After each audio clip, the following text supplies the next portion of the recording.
Josh, that brush fire in Big Bear is forcing hundreds of evacuations. The 100-acre Summit Fire is burning south of Big Bear Lake near the Snow Summit Ski Resort. CBS 2's Jasmine Veal is there live with the latest. Jasmine?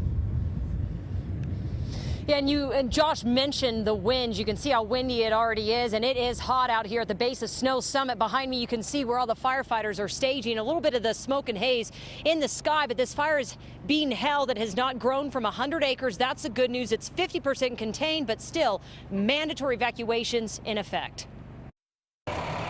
Just 100 yards from where the Summit fire burned, deserted cabins and fire trucks were covered in pink flame retardant this morning. A sign of just how ferociously firefighters attacked this fire burning in the San Bernardino National Forest. We went around the corner of our deck and looked up, and just smoke raining right up the hill from us and flames. Linda and Dick Banks had to pack up and leave their home near Pennsylvania Avenue and Knickerbocker Road yesterday afternoon following mandatory evacuations shortly after the Summit fire broke out around 12:30. This one was close, and it was a bit scary. You can see the burned hillside right there from a spot fire sparked by one of the embers from the wildfire. You can see just how close it came across the road here to some of these homes. We haven't had a fire that has been this close to Big Bear in quite a while.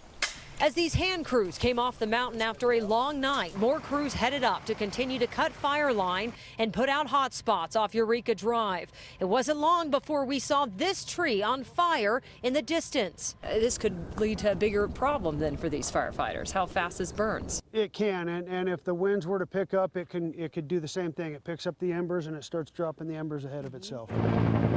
4 helicopters and 4 air tankers made passes overhead today, continuing water drops on this timber that burns long and hot.